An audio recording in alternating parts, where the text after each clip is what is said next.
Over the last few months, I've become more aware of the issues and hardships that are impacting the Native and Indigenous people on this land that is currently referred to as the United States of America. In attending the Geek Girl Con in Seattle in November, they made mention of what land the conference was taking place on. And in speaking with Natalie Evans from the Some Kind of Brown podcast and doing other research related to the missing and murdered Indigenous women, I want to acknowledge that Militantly Mixed, Blurred Comics, By Furious, all Main Hustle Media podcasts are recorded on what used to be known as the lands of the Chumash and the Tongva people. And while I don't know what else I can really do besides raising awareness in support of the people who formerly possessed these lands, I do want to acknowledge that I am currently occupying a space in which they used to thrive and no longer do.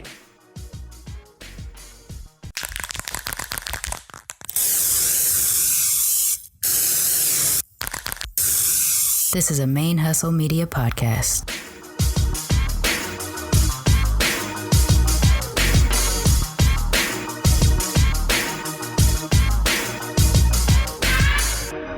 Hello and welcome to the show. My name is Jackie O and you're listening to Militantly Mixed. Yo, this is Rashani from the Single Simulcast. And when I'm not making you laugh or making up parody songs, I'm kicking back, listening to Militantly Mixed.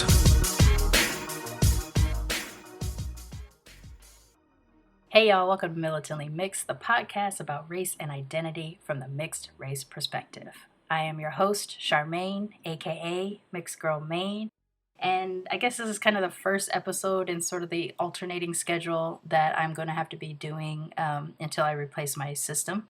Last week we had Blurred Comics, this week Militantly Mixed, next week we'll have Blurred Comics, and so on and so forth until I can replace the computer. I do want to say thank you to everybody who has donated so far. I do think I've hit about $649 in donations towards me replacing my system, and of course I will be saving as well. So it may take a couple months still, but in the meantime, I'm grateful that I have my old 2010 iMac that I can do editing on. Even though I can tell there is a quality dip, I can hear clickings and sounds of the computer working in the background when I'm recording. Unfortunately, there's nothing I can do about that. It's actually picking up the sound of it in the recording. So I'm cleaning it up as best as I can, but I can still hear it. It probably bothers me more than it'll bother you, but I do feel like I should at least acknowledge it in case you are hearing the dip in quality. It'll all go back to better as soon as I'm able to upgrade my system. But if you would like to continue to sponsor or donate to my fundraiser for replacing my system, that you can go to paypal.me/militantlymixed, and all the money that is going into there is going into the savings towards replacing my system. We've also had a few extra increases in the Patreon sponsorship, which I realize now that I'm recording, I haven't organized my thoughts about that yet, so I can't shout anybody out at the moment, but I did notice a couple more come through, so I will shout them out on social media and in our next episode of Militantly Mixed as well, and because we're still trying to hit that goal of $500 a month in Patreon sponsorship. And I'm also looking into a new avenue to try to gain outside sponsorship as well for the show, and possibly grant writing if I can figure out time to do that, because I think there's actual work that we can do with this community and with this podcast that is worthy of support from outside to make it continue to go on. So again, that is paypal.me/militantlymixed if you would like to support that. I really, really, really appreciate everybody. I'm overwhelmed by the kind of support I get and the emails that I get pretty much on a weekly basis doing this show. I know that this work is meaningful for me. I know that it's meaningful for the people that have had access to it because of the messages that I get. So thank you. Continue to send me the messages. Let me know what it is that you need and support so that I can start investigating and incorporating it into the show. And don't forget to go over to the Facebook private group, facebook.com/groups/militantly mixed podcast. There's been a lot more participation. It's still a very small group, but any participation feels like a lot right now. But if you go there, there is an actual safe space for us to talk about our mixed race issues and our identity or questions or, commiseration even on that page. It is moderated by myself and Jonathan Davis. And it's starting to really feel like a place that we can go to have real community support. If you're doing something in mixedness, I do want you to hype yourself on that show or on that platform so that we can share what it is you're doing, so that people have access to seeing, hearing, reading things that other mixed race people are doing. So if you're up to something, if you're a YouTube channel, Twitter, Instagram, a podcast, a blog, whatever it is that you're doing, if it's in mixedness, post it up there, hype it up there so that we can follow you and support you in your journey. I did just receive a message on Instagram. Someone is about to start their own mixed race podcast, and they have a lifestyle blog as well. So I'm going to get to know them a little bit more and start to share about them. But I think it is important for us to not view the work that we're doing in mixedness as competitive. We don't have time for it to be competitive. We need to be accessing everything that mixed folks are doing so that we feel that we have a place and representation in the culture and media and everything. So if you're doing a podcast, a blog, a YouTube channel, whatever it is that you're doing in mixedness, please send it my way so I can add it to our resource tab. And also you actively join that page and shouting yourself out is important to me as well, because I think, Militantly Mixed needs to be more than just me. It started with me, but it is us. It's for us, and it is created by us. And I don't want to be the only voice in this game. I don't. I want there to be more of us. I want there to be as many of us doing content creation of any sort as there are the white folks that are out there doing it and dominating media. So if you're doing something, please holler at me. Let me know what you're doing. Get on the page and let everybody know what you're doing, and we'll grow this thing together. That's what's important to me. Okay. Did I already mention this? I don't think I have. I do want to address why I'm not able to produce more Black History Month focused episodes this month.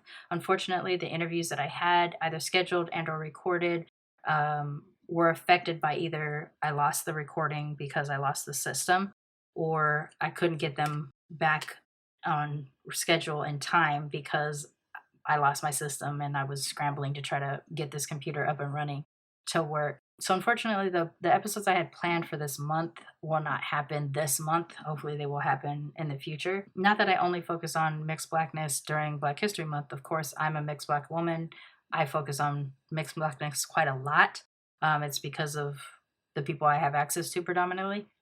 But, I do think there is something in terms of supporting these cultural heritage months, because it's the time that people seem to be more open to learning about people outside of themselves. But unfortunately, I'm just not going to be able to deliver on that this time around. And I am basically just having to move forward with whoever I've been able to schedule with since my old system went down and my old system came back up. So if I will do my best to try to maintain that spirit going forward, I just unfortunately, timing wise, is not going to work out for February. But before I get into this week's guest, because I'm really excited about this episode, I had a breakthrough on this episode, so it's important that I share this with y'all. But before I get into that, I just want to let you know I do have a couple events coming up. If you are in the Oceanside/San Diego area on February 29th, I will be at the Black Nerd Expo at Mira Costa College. I will be attending that space as a member of Blurred Comics. My co-host Blurred Vision will be with me, and we will be podcasting in person there. That doesn't mean live necessarily. We might try to do like a live stream on IG or Twitter or something like that if the Wi-Fi is up to par. But we're basically going to be recording in that space with other exhibitors and guests of that event. So if you're going to be in the area, please head on over to Mira Costa College and come check us out. I'll have some stickers and things like that available at the event, but more than anything, I want to meet y'all. So if you're in the area, please come out and see me, and we'll be mixed Black and nerdy together. The other thing, what I have, I'm going to be attending Calexicon in April in Las Vegas, which is one of the largest LGBTQ plus women's geekdom festivals or conferences. I'm really excited about that. and looking forward to that. And through this interview, I just learned there is a mixed race heritage conference in Seattle, March 28th. So now I've got to try to spin my wheels and figure out a way to get up there for that, which is being produced in part by my guest today, Sharon H Chang. So I'm looking forward to these opportunities to engage in more mixed race conferences and things like that. So I'm excited about trying to figure out a way to get myself up there. Okay. Yeah, I think we're good. Did I already say that I've had the flu? The other reason why I'm sort of not organized right now is I had the flu this week. I left work early on Tuesday. I skipped work Wednesday, Thursday, Friday, Saturday, and I somehow managed to not work at all. I was so weak and everything. I couldn't even muster the energy to get up and do any podcasting. So I have taken a full break during this time while I've been recovering. I'm still feeling pretty weak today, but I'm ready to try to work a little bit. So small bursts, I will get this done. But if I do feel a little bit off or seem a little bit off, that's what's been going on. I've been trying to keep everybody aware of that on social media, but I think I have been slipping a little bit in that respect. So, okay, I think that's all. My guest this week is Sharon H Chang. She is a author, a social justice photographer, and an activist. She is the author of Hapa Tales and Other Lies, a mixed race memoir about the Hawaii I Never Knew, and Raising Mixed Race, Multiracial Asian Children in a Post-Racial World. Those books you can both get available at your local independent bookstore. I do support independent bookstores if you can. It is also available on Amazon, of course, as well for convenience, but in so much as you can put money back into your own community, please do try to do that. And she also has a blog, which is sharonhchang.com. I will put links to all her stuff in the show notes so that you can check her out and follow her on social media. We had an amazing conversation. Like I said, I had a little bit of a breakthrough during this talk, and what that had to do with kind of clearing out the path to a different way of accessing your heritage. I tend to be really focused on food and language as a way because those seem to be the things that we should have easy access to, and yet it informs my not enoughness sometimes when I was like at 42, how do I not speak Japanese yet? How do I not know how to cook more than 2 dishes, Japanese dishes, things like that. But when I was speaking with Sharon, she brought up a really good point about when you struggle to find ways to connect to your culture, there's nothing preventing you from researching yourself. And while I do that, I wasn't really putting it in terms of a way to investigate my own heritage through understanding the histories of the cultures that we come from. Here in the United States, the history we learn is European history and American history, and we don't really learn much more than blips in terms of what happens in the rest of the world. So Sharon has actively investigated her heritage through finding out the political history of the country she comes from, her family comes from, and other avenues that way. And talking to her about that, it really did kind of blow that open for me. It's something I'm doing on sort of a small scale, but not to the degree that she was discussing. And it's given me a new energy, a new pathway of something to access where I come from. And I'm really looking forward to kind of going on that journey now with the ideas and the things that she and I discussed. So I'm excited to share it with y'all today. Without further ado, please help me in welcoming Sharon H. Chang to the Militantly Mixed family.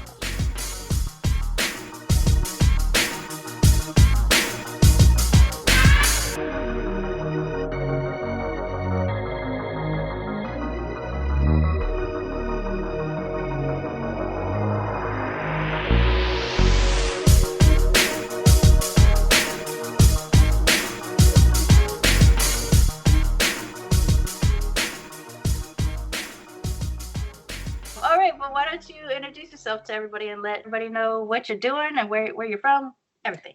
All right. So my name is Sharon H. Chang. I'm a author, photographer, and activist. I do a lot of different stuff, but I think for this audience, hello, I would mention that I've written 2 books on multiraciality. So the first one was called Raising Mixed Race. The second is called Hapa Tales and Other Lies. And then I am a social justice photographer. So I do a lot of on-the-ground photography at marches, rallies, and protests, and I work with grassroots groups and nonprofit. And then I am also do a little bit of equity consulting with schools, and that is partially doing mixed race workshops for parents, how to support children and having positive multiracial identity. And then also some Race 101 training, just parents learning how to talk to their kids about race and racism. And then lastly, I would say I'm helping organize the Mixed Race Seattle Conference, which is coming up March 28th. Yes. Do I want to say anything else? I can also mention my two long-term projects. So my current long-term writing project is a family memoir about the Taiwanese side of my family. I am a second-generation Taiwanese mixed American. I also sometimes say second-generation biracial Taiwanese American. My father is a Taiwanese immigrant who came to the U.S. in his 20s, where he met my white New England mother. I'm the first U.S.-born child on the Taiwanese side of my family, and also the first biracial Asian white child on the Taiwanese side of my family. And my Taiwanese family has lived in Taiwan for 5 generations, lived through 3 colonial regimes. A lot of people don't know that Taiwan was colonized for 400 years. So I'm in the process of reclaiming my Taiwanese identity, writing down that family history, and decolonizing that POC side of myself that it took me like 4 decades of life to even be like, oh, wait, what? Right, my family was colonized for 400 years, and like, or my home country, and then my family lived through 3 colonial regimes. Like, how am I not figuring this out till now? Well, that's what happens when you live in a white supremacy. So exactly. That's amazing. I'm so excited that you're doing that work. I mean, same with me at 42, I'm finally in this place where like, I get where all my things are happening right now. Like before it was just like, yeah, we're British. The white side is British. And I was like, okay, it's okay. It's okay. I grew up with one white lady, my British grandmother. I get it. Okay. But now, like, as a 40-year-old, I'm like, oh my gosh, so much of what we grew up around was that colonialist mentality. Her comments about her making her babies creamy with her, whiteness and things like that, having gollywogs and there's other really racist things that, like, I think British people get a pass nowadays because their humor is so funny that people are just like, oh, they're not as racist as Americans. But it's like, who do you think were the ones who put us on ships? Right? Who colonized the U.S.?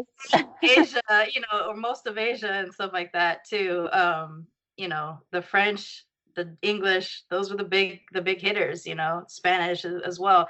I think the Spanish also get a pass on being colonizers, although there's literally an entire continent developed now because of their colonization. So yeah, I'm glad you're doing that work. I think that's some really important work for us to be doing, whether we do it on a grand scale or we do it in our own families, because we don't really understand. We may not even really understand the depths of the generational trauma that we experience because of colonization. And in particular I'm going to make an assumption based off of my Asian side and others that I've spoken to. You can tell me if it's not the same for you, is that we don't talk about anything. So we're passing on generational trauma without explaining what traumatized us, I think to some degree that's happening on the Taiwan side. Like, for example, the fact that no one can remember the story of whoever was Aboriginal in our family. And I've been able to more or less corroborate that based on DNA testing by by myself, my sister, and my cousin, and cross-referencing it against intensive historical research. So it's there. It's clearly there, but nobody can remember who that person or people were. They're probably women, Aboriginal women.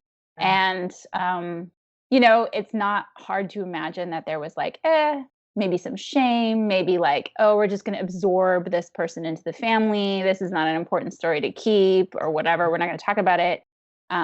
So yeah, in that sense. But in terms of our Taiwanese identity, my family's really vocal about that because they were oppressed for so long. Oh, really? Okay. Yeah. And so I grew up with my dad very explicitly saying, you are Taiwanese, you are not Chinese, and telling me stories about the 228 massacre that happened in Taiwan, which my Taiwanese grandfather was able to see from the clinic where he he worked as a doctor. He could see it through the window. He could see a lot of the violence. And then my dad was forbidden to speak Taiwanese in school by the Chiang Kai-shek regime, so it just kind of was like they lived through a lot and couldn't be vocal for a long time. And then by the time I was born, Taiwan was transitioning to democracy, and my dad was like, "Oh, child, here's all the things. This is where you come from. I could not talk about these things when I was growing up. I'm going to talk about them to you now." And it just took me so long to connect the dots because not in Taiwan, also living in this white supremacy where we don't learn about that kind of stuff in school. Right. So, yeah. And that, I would say, kind of is really radical of your father to be able to voice that after everything that he went through. So I know he was forbidden to speak Taiwanese, but did he get back to being able to speak it eventually? I mean, they spoke it at home anyway. So they did, okay. So I think, Taiwanese resistance throughout all those eras of colonization, part of it looked like holding on to the language, even though, like the Japanese forbid it. And then Chiang Kai-shek, his authoritarian rule, also forbid it. They still managed to hold on to that language by speaking it at home or with friends. So he proudly speaks Taiwanese. If I'm in Taiwan with him, he would prefer to speak Taiwanese, but he can also speak Mandarin Chinese if he needs to. Is it easy to maneuver through Taiwan speaking both languages, or predominantly Mandarin is taken over? Mandarin is the official language now, yeah. So, do you get to speak any? I speak some Chinese, not a lot, and know like a few words of Taiwanese. that I think is the other issue, especially on the mixed Asian side that I experience, is when my Japanese grandmother was from the third wave war bride. She had to take American domesticity classes when she came here. She was told not to teach her children Japanese because it's already bad enough they're half breeds. You don't want to confuse their brains. So even by the time I come around, she's American citizen. She's been here. She's married. She's got her kids, and she still will not teach me Japanese, even though I'm in her house. It takes until I'm in college. No, actually in college, I asked her to help me and she won't. But when I was in my 30s, so at this point, I'm in my 30s, so she would have been in America for about 40 some odd years, maybe 50 years. And that's when I start speaking to her in what little Japanese I've managed to learn over the years, and she will respond back. It took that long. Yeah, we're having a similar situation with my Japanese mother-in-law. So my husband is also biracial. His mother is a Japanese immigrant. Similar, came in her 20s. She did not teach her children Japanese. Different generation than your grandmother, but still a legacy of feeling like I have to teach my kids English. So even if it wasn't directly messaged to her, she still internalized that. And so when my son was born, and both my husband and I feel a lot of sadness around this loss of language, we were like, okay, we support you. Like, speak to our son only in Japanese. That's the only way he can really learn. And like, English is still her second language. It's still not as comfortable for her. So I was like, oh, it's no big deal. Just speak to him in Japanese. She wouldn't do it. Yeah. Right? And we would try and she wouldn't or couldn't, or I don't know. And then we took our son to Asia last year. That was his first time there. And when he came back, he really connected with Japan, especially. He started bothering me to take Japanese classes. Good. He started Japanese school. When he started Japanese school, that's when she started speaking Japanese. Oh, good. Okay. But again, it took that long. Yeah. And the persistence and like the real showing of commitment on our part and trying to destigmatize that multiple language learning here to begin that process. So it's frustrating. Yeah, no, it is. It's also frustrating because my dad is he speaks 4 languages. So he speaks, his first language was Taiwanese, and then he learned Mandarin Chinese in school because that was the forced language, national language, and then immigrated to the US, learned English here, and then also studied Japanese. My grandparents didn't speak very good Chinese. They spoke Taiwanese and Japanese because they grew up during the Japanese colonization. So he studied Japanese because I think it reminded him of them. And also he was raised around some Japanese. So he speaks 4 languages, really common in Taiwan for people to be multilingual. Right. And it's just like a cultural standard. It's not surprising to anybody. And it's frustrating to me. It has always been frustrating to me growing up in the US that it's such a monolingual culture here. And there's so much stigma around learning multiple languages and not a lot of institutional support, even still. because like I've seen a lot of models where in a lot of cultures where it's just a given, and I'm like, what's it with this country where we can only ever speak English? It's interesting. It's beyond frustrating because like I feel like there's such a loss of access to like besides language, the next real deep access point for American mixed people is food. And so like why is it that my Japanese grandmother still cooked all of our good Japanese food, but wouldn't speak the language? And even the way I remember her describing food, like yakisoba was one of my favorite things she would make, and she would describe it as, "Oh, that's like Japanese chow mein." Well, why don't you just tell me in Japanese, like in our language, what this food is, instead of finding other cultures to tell me what my food is in English? Oh, You know, interesting. Yeah. and so like I remember a lot of my favorite Japanese foods being explained to me through other cultures, which I thought was a very strange thing. Also, she didn't teach me how to cook. The kitchen was like her one safe space. It was the one thing that was important to her. She wanted to be a chef when she was younger. And even though she tested higher in school, her brother was the one who got to go to school, not her, like university. So she didn't get to live her dream. So the kitchen is her domain and nobody goes in there. That's her space. So I didn't get to learn how to cook it. I just got to eat it. And then the way she explains it to me is through other languages, right?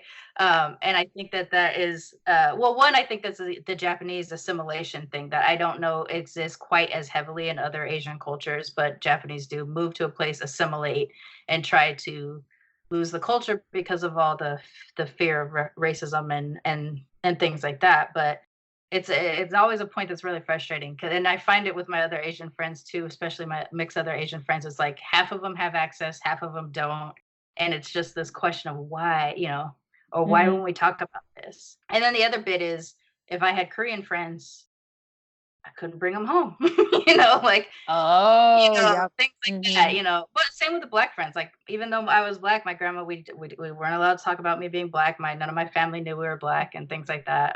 But like, there was this divide where I always knew, like, if I really liked Korean people, I had to be careful about mentioning that.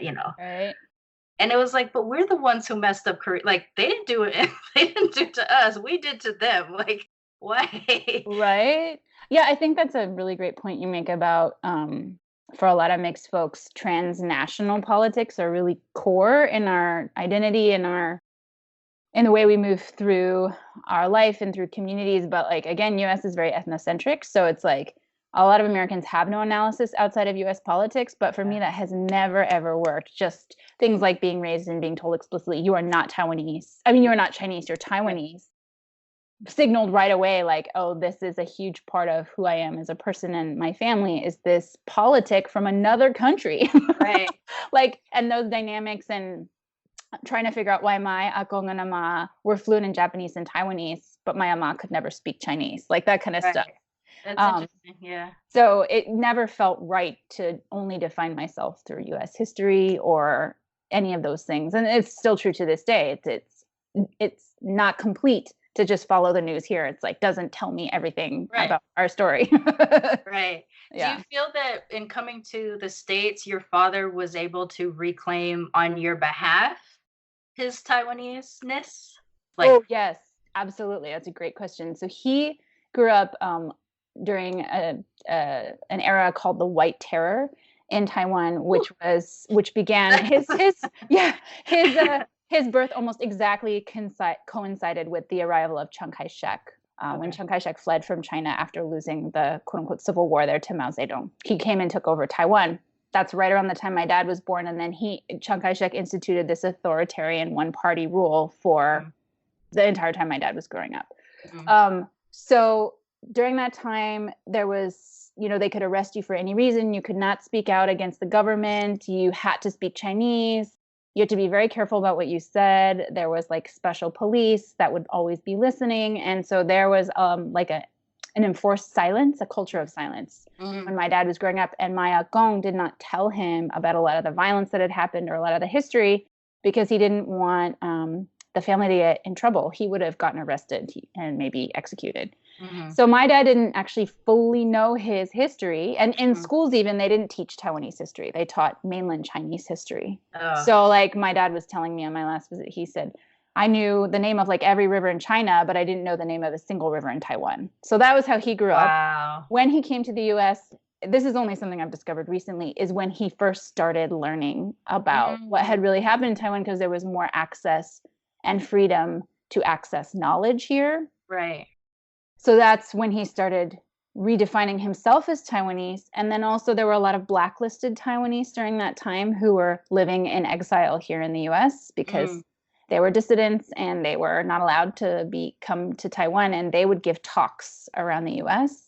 And they would invite like Taiwanese diaspora, like Taiwanese Americans, to come and listen. And so he went to some of those talks, and he just became politicized here in the US. It's so weird. By like, you know, these Taiwanese to really get passionate about his country in that way. And then, you know, shortly after had us, his kids. So we were sort of born into his awakening, which is really interesting to think about. I mean, the other thing, I could go on and on. There's so much research I'm doing. The other thing that's complicated about that is that Chiang Kai-shek was sponsored by the US. Ooh. So Americans do have a history of being on the wrong side of history a lot. Yeah, they kind of backed him and, you know, and didn't do anything. There was this huge massacre I told you about, and the US did not step in, and up to maybe 28,000 Taiwanese were killed during that massacre. So complicated to be like, oh, I have to leave my home country and come to like, you know, basically a colonizer's space to like even know my real history because I can't learn it at home. You know what I mean? It's not an uncommon story all over the world, right? Like a colonizer, you got to go to another colonizer space who supported a different colonizer to take away your family's history, your country's history. Like, that's too many layers of colonization. Hey, this is Rebbekah Vega-Romero.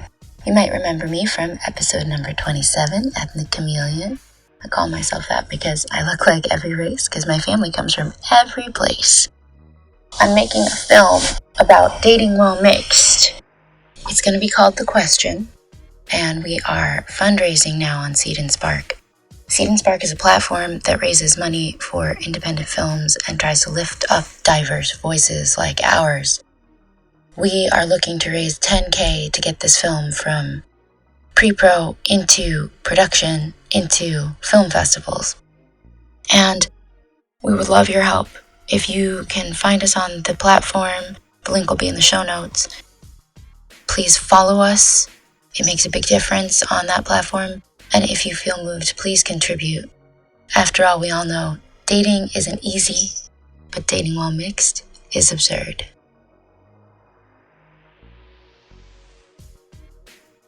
Yeah, because Taiwan has been colonized by the Dutch and the Spanish, and then so also by mainland China, different regimes, and then also by Japan, and then by Chiang Kai-shek. So that's also confusing for people because we're used to like this kind of, oh, there was one colonizer, that kind of understanding. But it's like, what happens when you're colonized? We're different world imperial regimes. I don't know. It's it's confusing. Yeah. It is pretty complicated, and being mixed, especially when you are mixed with the colonizer, there is I guess the better way to say this is mixed with your colonizer. You know, like that's a thing too. In my case, you know, I have really complicated relationships with my British understanding. My other whiteness, I don't really know them very well. Like I only met my grandfather a few times. And he's like Irish, German, Appalachian. They had been here since the early 1700s, so they predate America becoming America. They are mountain folk and things like that. Yes, they absolutely get credit for being colonizer because they took land that wasn't theirs, but they didn't necessarily own slaves that I know of or can trace back to or anything like that. So in my case, I'm more uncomfortable by them having taking a land, you know, from indigenous people that were there before and staking some claim over it. But then with the British side, like the little legitimate tracing back of slave owners and things exists. And to both try to enjoy aspects of British culture, but at the same time remembering that they are the colonizer, makes my stomach hurt, and it really stresses me out. I also have this really weird relationship to the Union Jack flag in particular, and I find it problematic that I like it so much, and yet at the same, like, because it is literally, if there's anything more the symbol of a colonizer, it is their flag. And I just like, I'm trying to figure out how to deal with that now as a 42-year-old woman that I let slide throughout all of my life.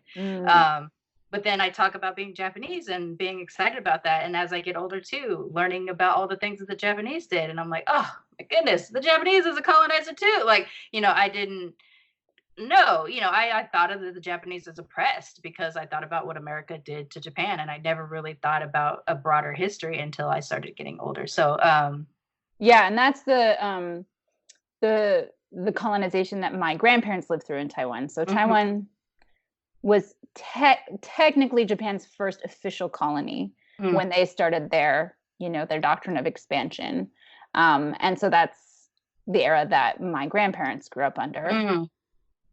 And here's a trippy thing, because since we're going down this road, my husband's family were Japanese settlers in Taiwan during that time. Oh my goodness. So it took us a while to figure out like what was going on, because we didn't even know our histories that well. We're like, when I met my mother-in-law, she used to joke, "Oh, Sharon, I was made in Taiwan but born in Japan." And I was like, what are you talking about? So it has literally taken a long period of research to even understand those intersecting histories.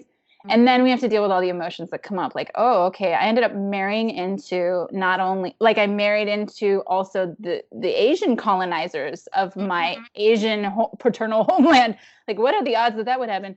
And so, I'm going to deal with that in whatever way I am, and they're going to deal with, I think we're amicable, and we kind of enjoy figuring that history out and wondering if our family members ever met. But I think for my son, that will be interesting, because he now is going to embody, like, I'm not Japanese, so I don't fully embody that, but he does. Now he embodies all of those intersecting histories. It'll probably come up for him at some point. I'm not sure how he'll piece it out. And since he has access to his Oba-chan, he can pretty much connect with her on a deep level where that might inform his Japanese-ness heavily. It's a trip. It really is. I think this is some of the most important work mixed race people can do, because so many mixed race people embody both colonizer and colonized. And so reclaiming the stories of all the sides of our family, as painful as it can be or joyous as can be, is really empowering. That's kind of been my approaching middle-aged life lesson. Is I think I was just like always working through the feeling of not being enough of anything for a long time. And then I just got to where I was like, I am so done with that feeling of like, am I really Taiwanese? Am I really American? And just like, I'm done with that. I'm going to just be, from now on, I get to say I am Taiwanese American. Like, I am. I just am. Like, I was raised up. Yeah. And so for me, a lot of that reclamation, since I can't do it through language, has been through history, because I love history and interviewing and writing and photography. So, and a little bit through food, but yeah. Do you, I'm actually really excited about now knowing a little bit more of the picture of this idea of reclaiming through history, because I have been so focused in my own life on the language and the food is the only access point. I have to, like, how can I have gotten to 42 and I don't know the language yet? Blah, blah, blah, blah, frustrations about that. But the history, like, I like the genealogy aspects of the things that I can find in my family, but I'd never really connected to what is actually happening historically at the time that these people in my life that I'm able to trace back to exist. That you've got me on a new path now. It's fun, because for me, I was the same, where I was always feeling defeated because I felt like I don't know if I'll ever be able to speak any of my father's languages in my lifetime. I can do okay in Chinese, but I just felt defeated about it constantly. And I was like, I'm never going to be enough. I'm never going to speak the language. And then food, I'm like, I can cook, and sometimes I enjoy cooking, and sometimes I don't enjoy cooking. Yeah. So that just wasn't the best end for me. I like, a lot of times I'd rather be out, like at a rally or a march or doing some kind of grassroots organizing than home, like meticulously learning how to cook my Taiwanese heritage food. And so I also was starting to feel kind of defeated and like a failure in that regard. And the same where I was like, well, that must be all there is. And since I can't do those things and I don't know how to celebrate the holidays, and I just can't win. Right. But then recently I was like, maybe I take my strengths and I use those. I love researching. I love history. I love writing and connecting those dots and telling stories. So I just have been doing a lot of intensive research, and then went to Taiwan recently for the election, which is the first. I told my dad, I said, I'm political. That's what I am. That's my in. Taiwanese people are very political these days. And I was like, I can't maybe share language or food fully with you, but like I can share politics with you. Like I can talk to you about politics. I can talk to you about democracy. I can talk to you about fighting for liberation and justice. And I can do this research and learn about Taiwan history and collect stories and do interviews and photographs. So I was like, I'm coming for the election. I'd never been there. So my dad could never vote for a president. The first Democratic presidential election was in 1996. So it was a big deal, and still is a big deal for him. So I went and I interviewed my elders. I photographed, I filmed them. I was like talking up all the history. And they were so impressed, and they were actually confiding in me. And it was this beautiful moment where I was like, oh, this is my in. Like, this is what I'm strong at. And, tellingly, this is my heritage as a Taiwanese person. Right. Like, I come from many, colonized generations in Taiwan. And this is what my ancestors handed to me, was this resistance, this seed of resistance. And it's bringing me back to my homeland. Right. And other Taiwanese people are like, oh, you know so much about Taiwanese history, like more than we do. That was a weird moment. I never thought I would hear anyone say that as a mixed person, that I would know more about my Asian homeland than they did being there. It was weird. So, but that speaks a lot to how powerful colonization is, right? Like, so, and in this strange way that you find validation in your Taiwanese-ness, you're also revealing how powerful the colonizer is in the space that they occupy. Like, oh my gosh, that's awesome. And I'm so glad that I just need to say, I'm going to do like a plug here, because we're also coming up on our presidential election. I was blown away. Taiwan reelected, their incumbent, who is a woman, and she's also of partial and Aboriginal descent. So she's also indigenous to the land. And I was like really proud of my people. I'm like, because they had also a populist candidate, not unlike our current president. And I just thought, oh, he's gonna win, because we just went through this in the US. Like, that's just what happens. And he didn't. She won by a landslide. Like, the Taiwanese people are like, oh no, hell no, we're not gonna go there. And I was like, awesome. And what's up with the US? Yeah, like, how do we get there? Please, how do we get there? I was like, Taiwan has had 4 presidents and already has a woman and an indigenous woman in office. And we've had 45, and we've only had 1 president of color, and all men. Like, what's going on? Yes. Oh my goodness. I'm excited and proud of the Taiwanese people for getting that done. Hopefully that work gets done here soon too. I mean, more than anything, it just like made me reflect. I was like, what is this? I mean, there's just moments, especially when you leave the US and then you come back, the intensity of white supremacy here will really strike you sometimes. Like, oh dang, it is so bad here. Like, wow. Yeah. Seriously. I should say white patriarchal supremacy. Yes. But it's a big umbrella. I want to make sure that I get you out of here on time. So, question I do like to ask all my guests as we start to wrap up the show. And I know we deal with a lot of trauma and pain in our past, but we have a lot of joy, but we don't often get to talk about our joy. So what do you love the most about being mixed race? I love that you're asking that, because I agree. For a long time, I was just doing mixed work that was all about pain and trauma. And then at some point I thought, wait a second, I'm just leaving feeling empty. We get to be proud too. Gosh, I think, isn't it funny that I'm having a hard time answering this question too? Everybody does. That's the other part, is everybody struggles with this. We are so rooted in trauma. Yeah, we are. That it's almost uncomfortable to allow ourselves to find joy in almost any aspect of our lives. I know, and I wonder, I think the word mixed is like hard for me sometimes. Like, I'm not even sure.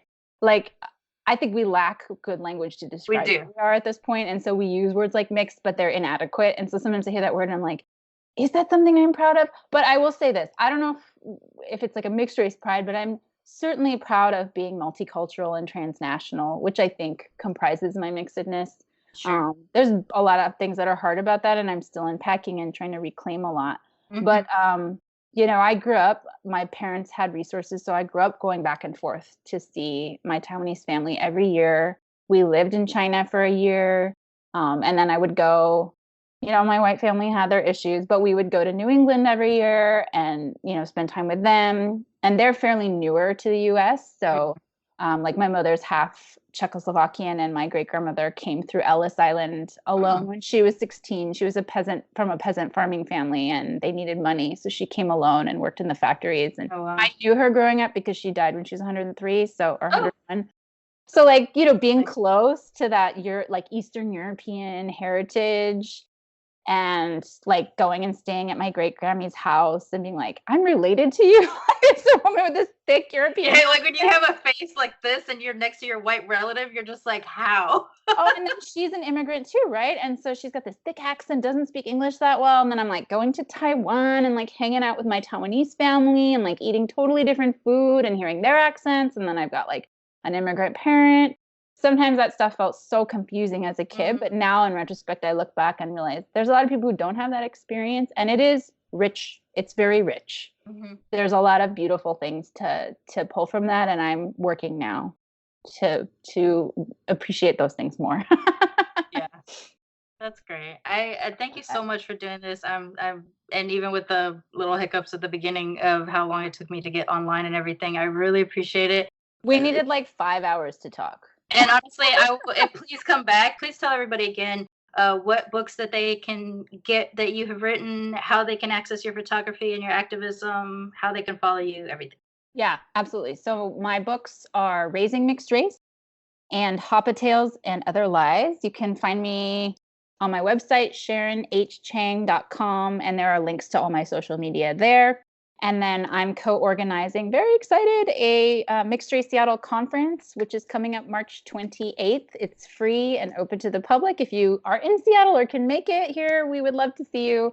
You can find information about it on my blog and also on Facebook. Amazing. I'm so excited about that. And hopefully... Can you come?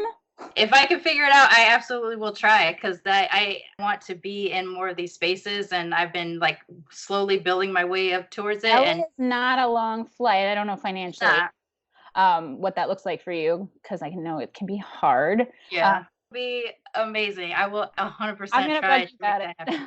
Yes, please. I will. I'm going to look up the details today and try to make that work. Thank you so much again. I cannot wait to talk to you again. I'm really looking forward to continuing to follow all the things that you're doing. And thank you It's so nice to meet you. The Heritage Conference. I appreciate it so much. We need it. Thank you for this podcast. We need this too a lot, and we need it done by us, not by us. Yes, by us for us, right? Yes.